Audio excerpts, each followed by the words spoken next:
more time for our top five NBA point guards heading into the season.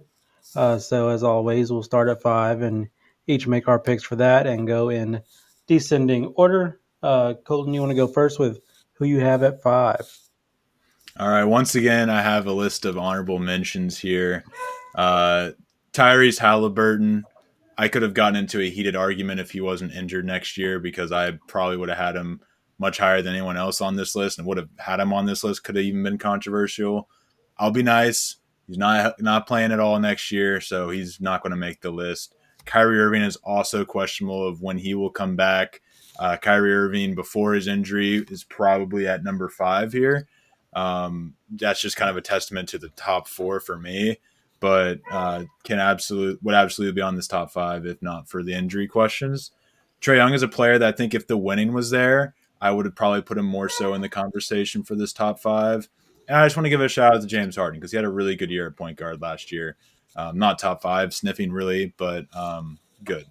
Then, after I got that out of the way, Cade Cunningham is my number 5 point guard. Maybe a little presumptuous, but I like betting on the future, and I have a feeling this year he will solidify himself in this spot. He finally took that next level jump we had been waiting from him, from the former number 1 overall pick last season. Brought along that success to his team, something that Trae Young has really yet to do other than 1 year. Career highs across the board, 26 points per game, 9 assists per game, 6.1 rebounds, got some votes for the MVP, and made the All-NBA third team. He brought the Pistons back to the playoffs for the first time since 2019, got him wins for the first time in God knows how long. Sky is the limit with this team, especially considering how weak the East is. They could really be in contention for a top 3 seed, if you ask me. I had to go through and really deep dive, but I'm pretty confident they could at least be in that conversation with how weak the East is. Cade Cunningham, that's my number 5. Ben, who you got? Like that. All right, so I know he's not going to see the floor next season in the NBA, but I have – oh, just got to find it here. Sorry, guys. I got Tyrese Halliburton at number 5. I mean, it's unfortunate, though, with him not playing next year because of his Achilles injury, but I feel like in a way he is a top 5. He is a top 5 point guard in the NBA, though. I mean, he has the ability. He has great playmaking ability. He has great passing vision. He has a low turnover rate. Has the ability to create for his teammates. Consistently leads the NBA in assists. He makes the team a lot better. He has great leadership with the Pacers, and the last couple of years they made some deep runs in the playoffs. And for all the people who say he's overrated, I think you're mistaken. This guy is the most underrated point guard in the NBA today, in my opinion. So he is definitely not overrated. He is one of the most underrated, in my opinion, and he is always fun to watch. Always puts on a show, and I got Tyrese Halliburton at number 5. If I'm being honest, I had him at number 3. Oh, really? Not mad at you. Coming from the Pacers, man. It's complete bias. That's why I just left him out to stop the anger. But if the world wants to know, I had him at number 3. Sorry. Fight me. I was definitely curious about that, so thank you. For me, I have been. This might go just like last week. We had a lot of similar ideas. I also have Tyrese Halliburton at number 5. Don't care if he's not playing any. I still think there's a possibility he play. It will if Indiana is in true like playoff contention still, which I think with the team that they have, they still possibly could, especially in the East. But I feel like he could make a comeback at the end of the season, maybe. And just because of that, he deserves to be on this list. Don't do that. Don't get me But somebody who had a 2025 playoff generational run, had a game-winning shot in all 4 series, Olympic gold medalist in 2024, was on a heater in the finals, Game 7, until, had a 35-point, 12 rebound, 15 assists, 0 turnover, triple-double in the playoffs. I mean, you can't speak to it enough. It was an insane run. He led the 2024 season in assists, and not to mention he's a 2-time All-Star, and he took the Pacers to their first final since 2000. Uh, Tyrese Halliburton, another reason the Sacramento Kings know nothing about what to do with organizational basketball. What Yeah. was the Congratulations stat to the I brought up Pacers. on here? What Uh, was the stat? It was like they have 3 three all-star All point Stars. guards, Yeah, all NBA or something. Yeah. Have drafted him, but they currently don't have any of them. none of them. Great work Yeah, by them. Colton, who man. you got at number 4? Sorry, I'm still recovering from when you reminded me of Game 7. That was tough. Number 4, I flopped back and forth on my number 3 and number 4. It was really came down to who I think, who had the most history, based on history. If you're asking me who the better player is, I think Jalen Brunson is the number 3. However, he's still got to prove that a little bit this season. Jalen Brunson is my number 4 point guard. He's one of the most unguardable players in the league, not just from beyond the arc, but also from anywhere on the floor. This guy can find his spot, back into it, get up into, whatever move he's got in his bag. He's all NBA second team 2 years in the running, clutch player of the year last year. And he's just a winner. I think Jalen Brunson, one thing I've always respected about him, he's just a winner that raises the level of his team around him. I wish we would have had podcasts back when he joined the Knicks, because I was beating down the door saying this dude is going to be worth the money. Sorry, Lee, didn't mean to knock you over there. No, we don't talk about you, Ellie. You're on you get blocked out. All right, whatever. Anyways, we'll fix that in a second. But yeah, no, Brunson is just a winner. And I just respect the hell out of him, even though we did beat him last year and the year before, if my memory serves. So regardless, got nothing but love and respect for Jalen Brunson. And like I said, I think he's number 3 based on today, but there's somebody who's got a little more history than him right above him. All right. Just like you, Colton, coming in at number 4, I got Jalen Brunson. I mean, just something about him though, with his just elite shot making from all 3 levels. He's a versatile scorer. He has great physicality. He can get to the free throw line. He's a clutch player. Hits high pressure shots. Shows up in big moments. I mean, we saw it in the playoffs last year, or earlier this year, against the Pistons. And I like his ability to show up in those big moments when needed. So yeah, Jalen Brunson. He's done amazing things with the Knicks. I mean, obviously. One of the most underrated point guards, in my opinion, and he's definitely top 5 worthy for sure. And yeah, he's a great player to watch. All right, listen, viewers. We did not sit down and make this list together. We just know ball. I also have Jalen Brunson at number 4. Oh boy, I think I know where this is going. 2-time All-Star, won first ever Clutch Player of the Year award. Led Knicks to their first Eastern Conference Finals in 25 years. A storied franchise, so beloved in New York, obviously. Can score with the best of them despite the size. Averaged 24 the last 3 seasons and 26 plus. And 26 and 7 assists last season alone. He hasn't shot under 35% from 3 in his 7-year career, and he's never shot worse than 47% overall. So you talk about scores, that is an efficient scorer. Not to mention his ability to get to the free throw line pretty much whenever he wants to. I know we may call some of these players foul merchants and things, but it's a skill, it's an art, and if you're getting the calls, can't hate it too much. 6+ assists the last 3 seasons. So he's a floor general. It's not just about his scoring as well.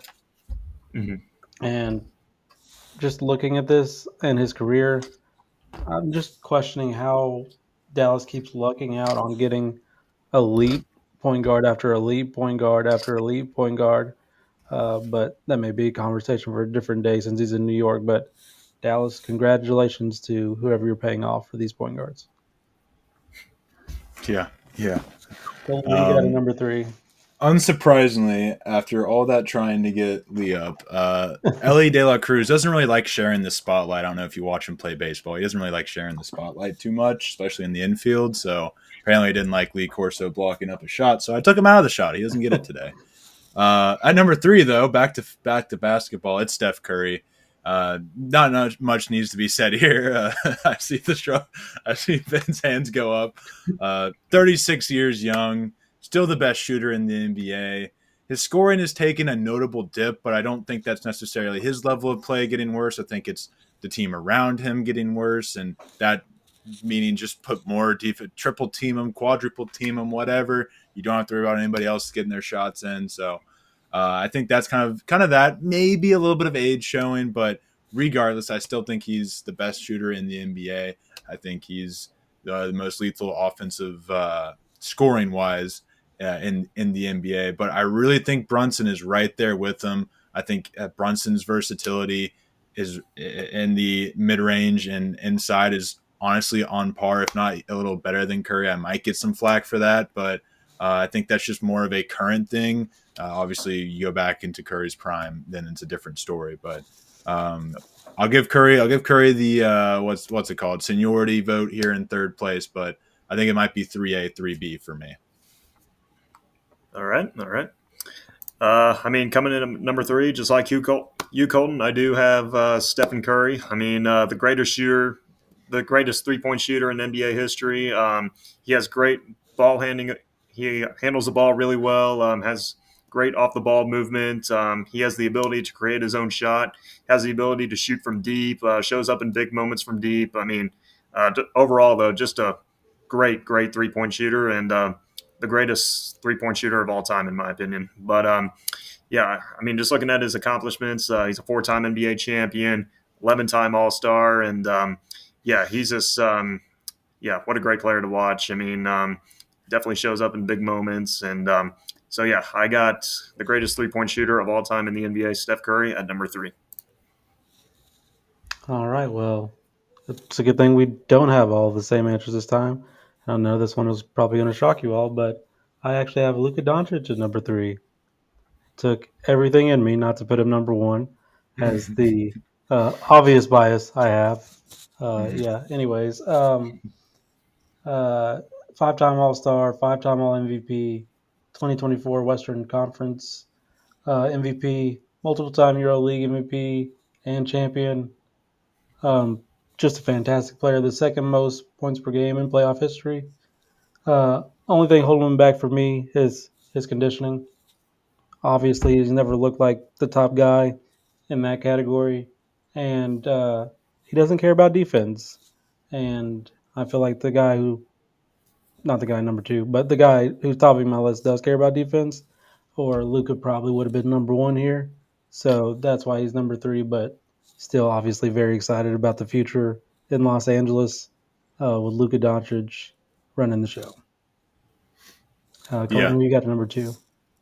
Luka Doncic only played 50 games last season, so he wasn't eligible for any awards, but in just 7 seasons, he has 5 All-Stars, 5 All-NBA first-team selections, a scoring championship in which he scored 34 points per game, and a finals appearance with the team, with a good team around him, but still had quite the path to get there in the first place. So I think I see your point with the lack of conditioning, the lack of defense, but I don't know who you have at number 2, but for me, I had Curry at number 3, and I put him above there because I just feel like he impacts the game on a lot more ways. I don't think Curry's a guy who has been obviously conditioning has been top in the league, but in terms of defense, I don't think he's ever really been anything above average.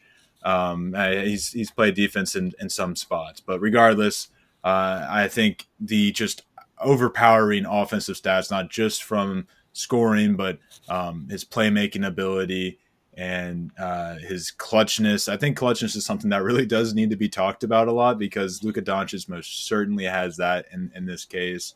A lot of clutch shots over the years. So especially when it comes to a point guard, I think that's one of the key things because that's who a lot of times you have with the ball in their hands late in the game and their ability to hit that shot. I mean, Brunson, Curry, Luka, you can probably imagine having number 1. They all have that trait in there. So, yeah, give me Luka Doncic. He's only 26, by the way. All those accolades I listed off, only 26 years old, which honestly could be the same thing could be said about all the accolades my number 1 has taken.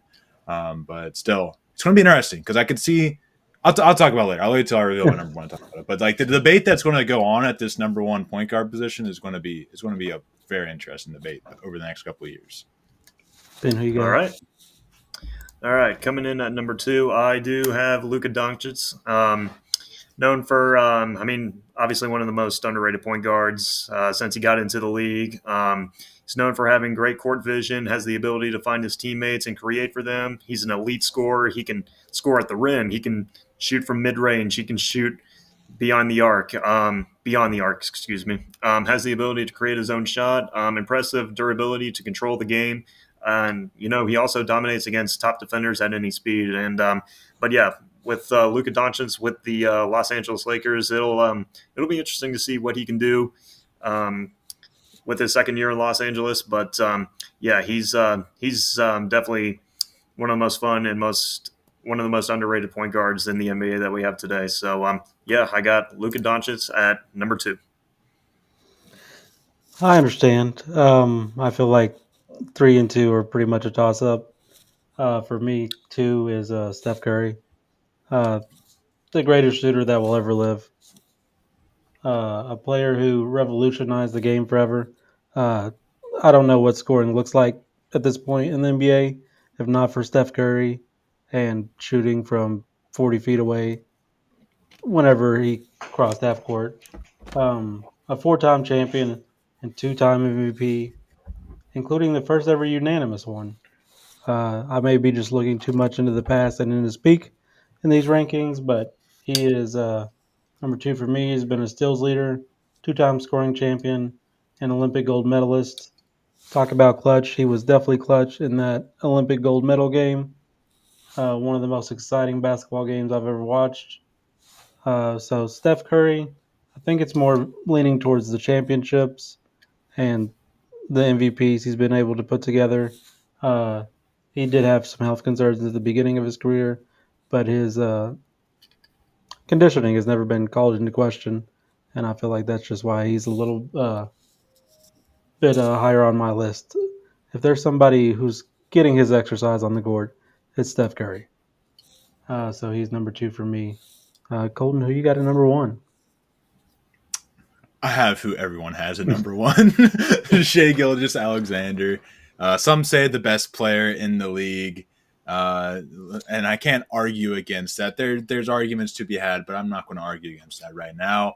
Last season, he got his illustrious MVP, his 3rd straight All-NBA first-team selection. He got Defensive Player of the Year votes for the 2nd year in a row. Mm-hmm. A scoring title. Oh, yeah, he won the NBA Finals, in which he earned Finals MVP. Sorry, every time I say NBA Finals, my mind just flashes back to that night and the amount of drinks. Anyways, no debate to be had here. He is the best point guard in the league. But what I was kind of alluding to is we know I know as a fact Luka can get, or at least has had the level and can get to the level to where him and Shai are going back and forth for MVP. Of course, Jokic in there too, but I really think we're going to see a lot of heated, a lot of entertaining, and really interesting debates to be had about point guard, who the best point guard in the league is. And I definitely see the conversation of what does it mean to be a point guard coming up in that, because Shai is a good facilitator. I would say Luke is probably a better facilitator.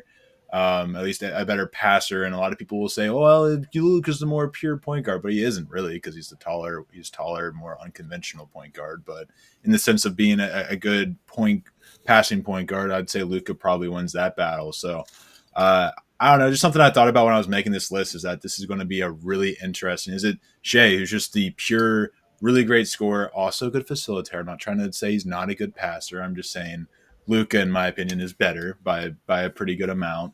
Is it Shai the scorer, or is it going to be Luka the passer that ends up getting it? And not to mention they'll probably end up facing off in the playoffs a time or two over the next decade. So the future of the NBA is just so very interesting, and we had a very, very entertaining run last year, but I think this year will be right up there with it. The more I get prepared for the season looking into stuff. Absolutely. So coming in at my number one, guys, I also have Shea Gilgeous-Alexander. I mean, my opinion, the best point guard in the NBA today.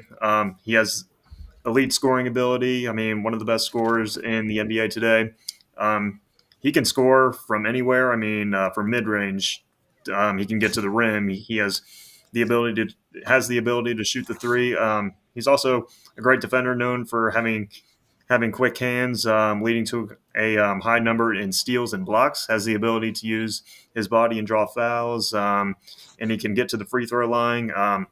He has great playmaking ability. Has the ability to create for his teammates. Coming off, and he's coming off a dominant 2024-25 season, winning Finals MVP and winning MVP. Led the league in scoring. And led the Thunder to the NBA title this season. But yeah, I feel like in the future he's going to continue to be the best point guard with the impact he's made. The Thunder, they're going to be back. They're definitely going to be back for more playoff runs and more finals runs. And just coming from a Kentucky fan, he is the best point guard that we have. He's the best NBA cat in the NBA today. Yeah, I completely agree. SGA is also my top guy. 2025 MVP, Finals MVP, and champion the scoring title just to boot. And he's only the fourth player ever to be able to do all that in the same season. Three-time All MVP, three-time All Star, the smoothest player in the NBA. I think he's given Kyrie competition in that. I thought it was Kyrie for the longest, honestly. But anyway, somewhere Logan Hatfield's smiling as we're saying all this. But would have more FIBA success if he didn't have to play Team Freedom every time the Olympics came around. Has averaged 30 plus for 3 straight seasons, and he has averaged 5 rebounds and 6 assists in all but his first year in the NBA. So he is a very good stat stuffer for a point guard. Somebody who doesn't have the size like Luka Doncic. The worst overall percentage he's ever shot was 45. He had 50% plus, 50% or better in 3 of his 7 seasons. So there's not anybody doing more than SGA is right now. And I think I understand Jarl's point more about Luka being number 2 because I don't see Steph making any more runs at MVP. So I guess that is a more fair argument. And Luka definitely will be making those runs. So yeah, doesn't matter who's in 3 and 2. What matters is who's in first, and might be for a while. It's SGA for me.